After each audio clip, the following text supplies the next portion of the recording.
Yeah. Keep your camera up. Yeah, they probably did it.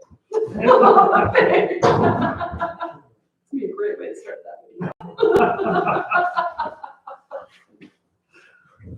All right. So we will call the meeting to order at 7:06. And I'm just going to get started out with our land acknowledgement.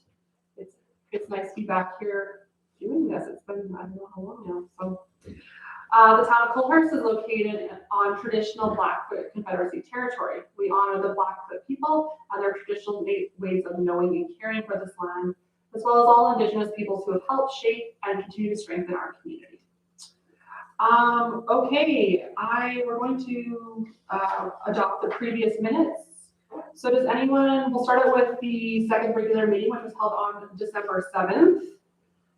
Does anyone have any questions, anything that needs to change on it? I think that I have something, just give me 1 second here. I just have a question regarding the word absent. Do we use absent? Because typically, like when I've been on committees, we use absent or regrets. So if someone actually gives their regrets, we put them under regrets, and then if we use absent for people who don't. So is that something that or do we just use the word absent here? You just always use absent. Okay. No, that's fine. I just was like, I don't want people to think I was absent, but I gave my regrets. That's all. But otherwise, I'm fine. Any other questions or thoughts with this with these minutes? Okay, we'll call the question. I guess I should get someone to make a motion to approve the minutes. I'll make that motion. Scott, great. Any other questions? All in favor? Great, that's carried. Thank you. Now we'll move on to the special meeting held on December 14th. Can I get someone to make a motion to accept those minutes? Yeah. I move to adopt the meeting of the special meeting held on December 14th. Great, thank you. Any other discussion? All in favor? Okay, that's carried. Okay, and then we'll go on to the adoption of the agenda. Does anybody have anything that they would like added to the agenda? Nope. Can I get a motion to approve the agenda as presented? I can. Councillor Coulter, you will? Yeah, I move that we adopt the agenda as circulated. Great. Any questions or discussion? All in favor? Perfect, that's carried. Thank you. All right, so we're just going to move on to delegations. So we have Kevin Lewis, the Director of Operations, with us today. We're really excited to hear your report. Thank you, Mayor. I'll just go through the report and then if you have any questions on it, any questions in general for public operations, I can answer them or try to. I've been working on, actually I've completed the annual summary report for Alberta Environmental Parks. This report is just something I have to formulate every year, which shows flows, averages, any contraventions that we've had to code of practice during the year has to be in the report. And this is it here. I brought in case there's any questions on it. The water usage for the town was up a little bit over 2020. As you can see, 293,000 cubic meters and 278 for 2020. This was probably the hot, dry summer we had this year, not a lot of rain. And in turn, that also brings our sanitary sewer flow down. There is some I&I infiltration into the sanitary sewer system. A lot of the old parts of town will tile pipe with joints that are 6 feet, and there is some infiltration from rainwaters. So that does increase our sanitary flows. And on top of that, there are some houses in the older parts of town that predated the 96 bylaw that you can't have weeping tile cut into the source of sanitary system. So that does increase the flows into the sanitary system during rain. Staff have been busy so far this winter with snow plowing, sanding, clearing pathways, fire hall town, parking lots, etc. Hasn't been a terrible year. A lot of years we ran into a lot of overtime and issues, but This year, it's mostly been on weekends that we seem to get hit with snow, so of course we have to have staff in to clear the paths and sand and those sorts of things. I have requested pricing from 2 engineering firms to complete an assessment of the roads and sidewalks within the town. We had an infrastructure master plan that was adopted by council in 2006. We've followed it the best that we can, of course, as times change and different roads fail. It's time to update that. We are looking at some grants that can possibly pay for some or all of it, depending on if we do it this year or wait till next year. What we'd be looking at is listed here. It'll include ride quality assessment, pavement condition assessment, sidewalk condition assessment, and then what the engineering firms would do is tabulate a best working practice of what roads to attack first and kind of come up with a 10-year plan for that. I don't know if council's aware, but a lot of times we do have some roads in town that are to the point of needing reconstruction, which means you have to strip the asphalt, dig down 3 or 4 feet, put in subway structure, rebuild the whole road. That typically costs 4 times what it overlay costs. So if you can get to a road ahead of time and overlay it, you can overlay it for a quarter of the cost. That's what we did on 53rd this year down by the high school track. That was an overlay because that road, if we'd have left it a couple more years, would have needed reconstruction. So 4th Street is to the point of needing reconstruction, but we are looking at pulling the storm truck through there to the high school eventually. So we wouldn't want to put money into that because we're going to be tearing it up to put in a new storm system and new water and sewer at the same time. So that's what this assessment will do. It will kind of give us a best practice to try to follow for the next 10 years and where we're better to spend our money. We've lost this road already, but we can save these 3 this year and then look at that one in the future kind of thing. So that's what I'm working on with some engineering firms. We had a water leak across the highway on one of the acreage service lines. The leak was isolated. It has been repaired and since reconnected. Requesting prices to rebuild the last of the 3D vertical turbine pumps in the water distribution system.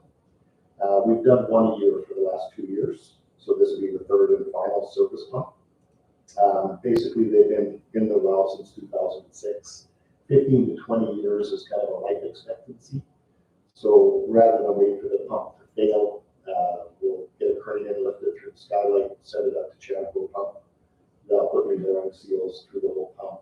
Meanwhile, we'll take the electric motor into usually Hagen at Dublin, and they'll do a test on that. Just preventative maintenance. Installation on the piles for the solar panel project at the wastewater treatment property has been completed. That's step 1, was to get the groundwork in, and now they'll of course be the solar panels and the electrical system and everything worked on next for that. We've been doing a lot of safety upgrades, which we try to do over the winter. Recertification for some of the staff in confined space entry, rescue, H2S Alive, and snow plowing and loader safety operation. We found an online 1-day course that all the staff do as a refresher for best practices for that and some safety things and truck walk arounds and those kind of things. I'm scheduled myself. My pesticide applicator license is good for 5 years. I have 2 years left to finish my credits, so I'm doing some of that online as well this year. Just so that I can recertify for that for another 5 years. And I'm also registered for the annual water and wastewater operator seminar. That takes place March 14th to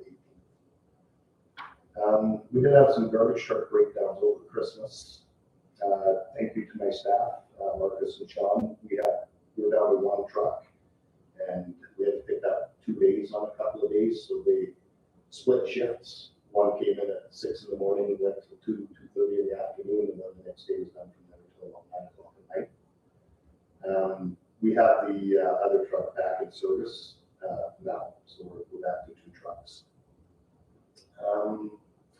Our new garbage truck has been a delay on delivery. I did hear that it was in El Dorado, Texas. The truck's been built. They were just waiting for chips for some of the components, so that it gets shipped to Calgary for them to put the hydraulics in the garbage box and all of that part of it. That's a good truck.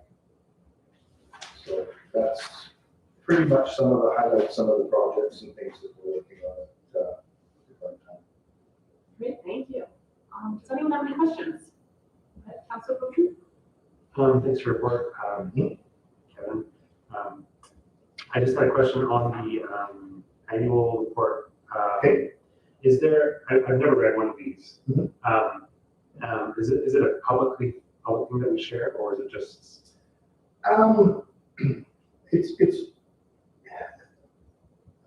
Yeah, it would be public knowledge. We could share it. Okay. The only, actually no, because I did take the names out. There's something new with it this year. Alberta Environment has downloaded lead testing onto municipalities. So I have to do 20 lead tests at random houses through the year, the summer months. And, but I do remove any names. It's just an address and the lead test. And that is shared with the owners. I do have to send them so they know that their lead is negative, and that report has to go in with my report tablet. It could be public knowledge. The thing with that is a lot of people know who lives where, so it's small town, right? So Yeah. they know who's in that house. But I guess I'm wondering, is there any value in sharing? I don't know, because I've never read one. I guess a lot of it's pretty boring. I mean, That's what I figured. the cover here is basically just each month and the highlights, the high chlorine, the low chlorine. I guess it would give people a sense that this is being done in our town, and it's a good thing. Make sure drinking water is safe. It's a daily thing. I mean, I'm sure people are going to want to see the daily sheets of each day and what was done and the tests there. But I could definitely, we could put out Like a summary. a summary, the cover page, the sanitary sewer flows. I mean, some people may be interested to see what those kind of numbers are. There's a summary page for water, you know, high chlorine levels, low chlorine coming in, going out, tests that we do around the town with the highs and lows of the flows. So, But yeah. in summary, what I'm hearing is there's no concerns that you have other than No, I'm like you're hearing. So no. And in addition to that, I do get inspected every second year. So Alberta Environment Parks will send an inspector here and he'll go through all of our facilities. He'll go through our reports. We'll look at any contraventions that we have that we're reported. Anytime I have a contravention, I have to report it immediately when we're dealing with the emergency. And they follow up. I'll get phone calls through the day on what happened. You know, did you do this? Go bacteriological samples, tests done, where were they done? So all of that is in here as well. But yeah, I can't see how you put the information out. Yes, it lets people see that I'm not just sitting there doing that. I'm not concerned, I guess. Yeah, either way. But if there is an issue when I get inspected, Alberta Environment will send a report to council Okay. about the inspection and what, you know, where this is our, how everything is done. So that is done as well through environment. I have to answer them and all this stuff. Okay. And I have two other questions. Okay. With the garbage truck, is the delayed construction of it or whatever, is that causing any issues for our staff internally? No, we're, I guess, the trucks that we have now, we have the original one that we bought in 2012, 11, something like that. And then we bought a backup truck used at Calgary, north of Edmonton. And that truck, we've had quite a bit of problems with it. So it's just basically updating everything. And we'll maybe sell one of the backup trucks once we receive them. But Yeah. no, I mean, it can cause a problem if we have a lot of breakdowns. Well, that's what we're seeing here. We had the breakdown and now we're having a delay. So I'm just wondering, is it hopefully there's no more, but Yeah, I guess I'm wondering if there should be something. Yeah, I guess you don't know, No. but No. we appreciate all that you do to keep. Yeah, we'll, service going. actually, it's on my list to call, to find out if it's been shipped yet. They said it could be shipped this week. So once it's in Calgary, I think they said they need about 3 months to finish the build. But, I'll update you once we know what's going on with it. In the meantime, we'll just told the guys drive the trucks like you know, not like you stole them. So. Thank you. So go ahead. Go ahead. Yeah, thanks for your report there. Just a question on the pumps. You're saying if you rebuild them, typically their lifespan is 15 to 20 years. If you rebuild them, how long will that prolong their lifespan? Is that It should give us another 15 years. Okay. Yeah, these pumps are pretty heavy duty and they'll last forever if you maintain them. It's the bearings of the shafts that are like. Other questions? Go ahead. I have a question about number 4 for the assessment.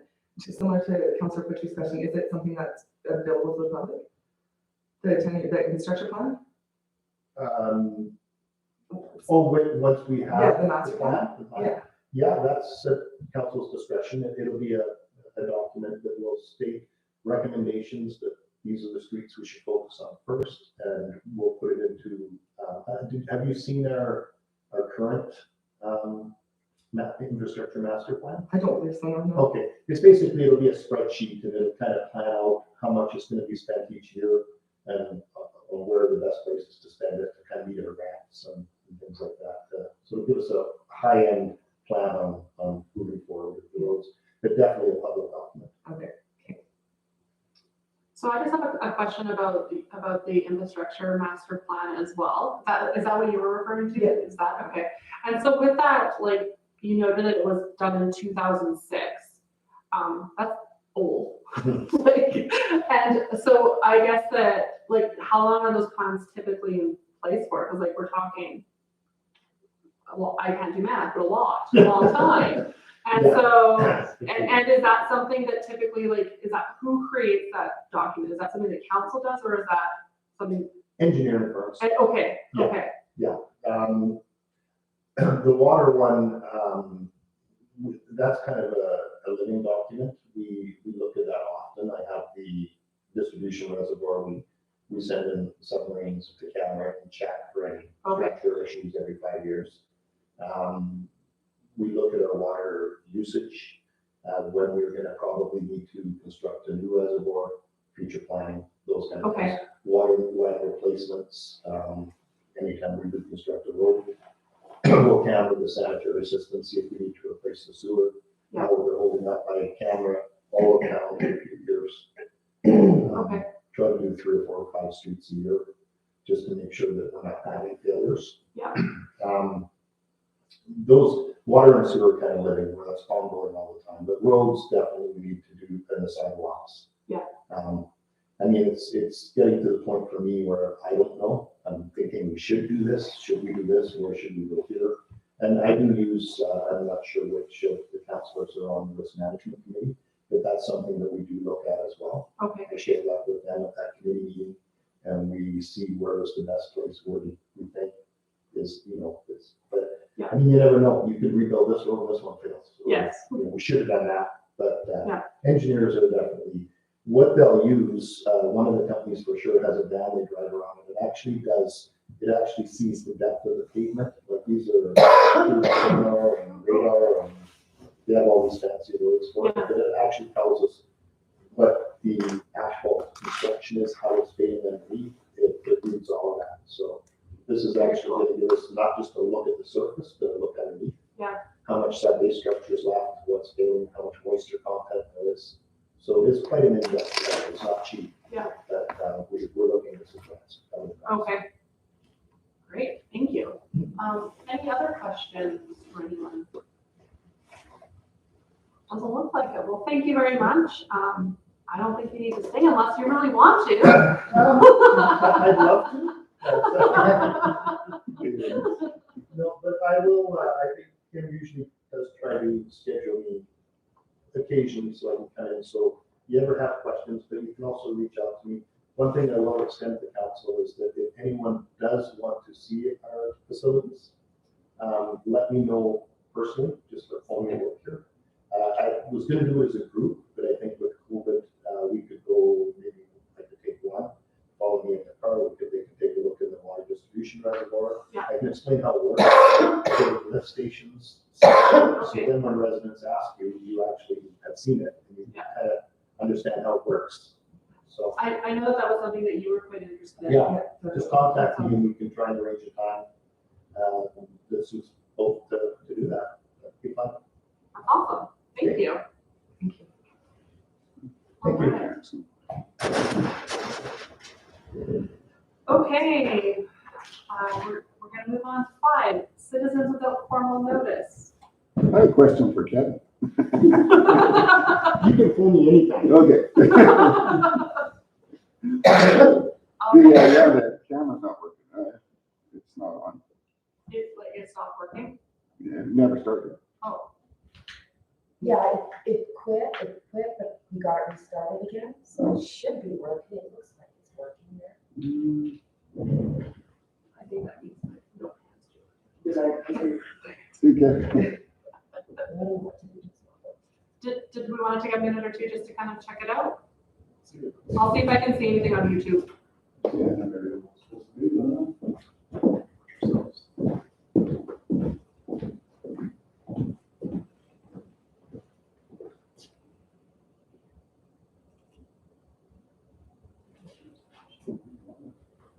Looks like it's working now.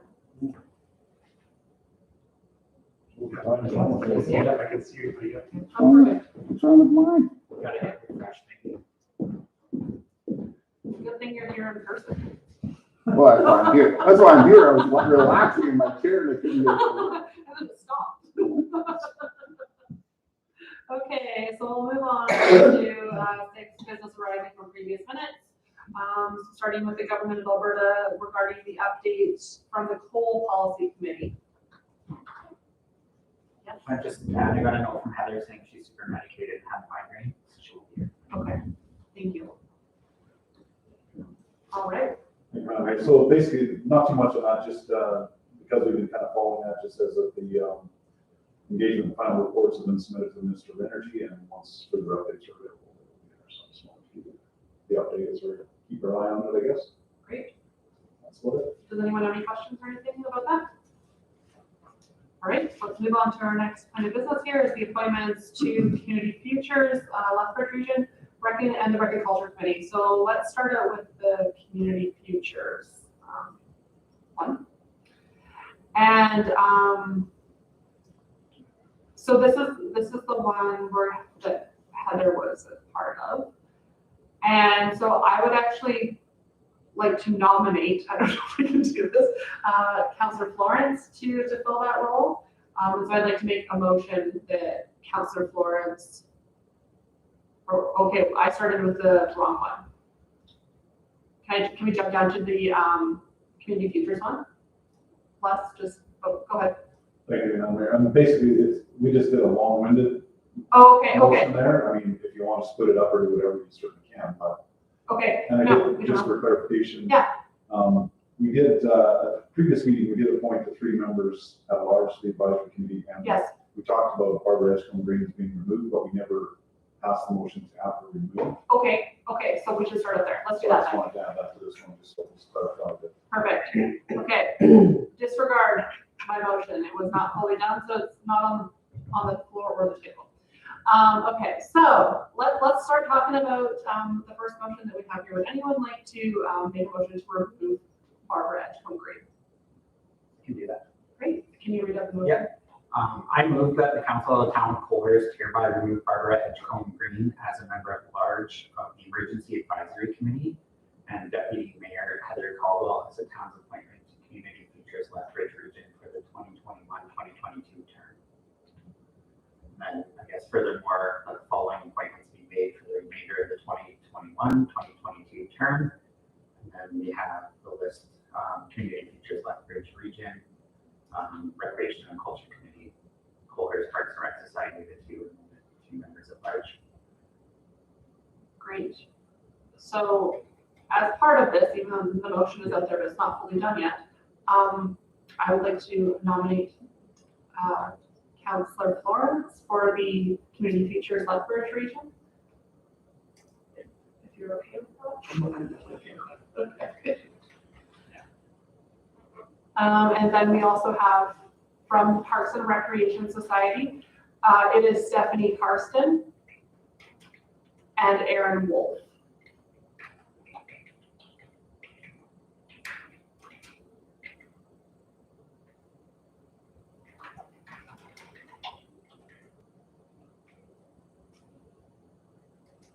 And then in terms of the members at large, I did see that we had a letter here from Brody Creek indicating that he was interested. Did you need, it's AAR,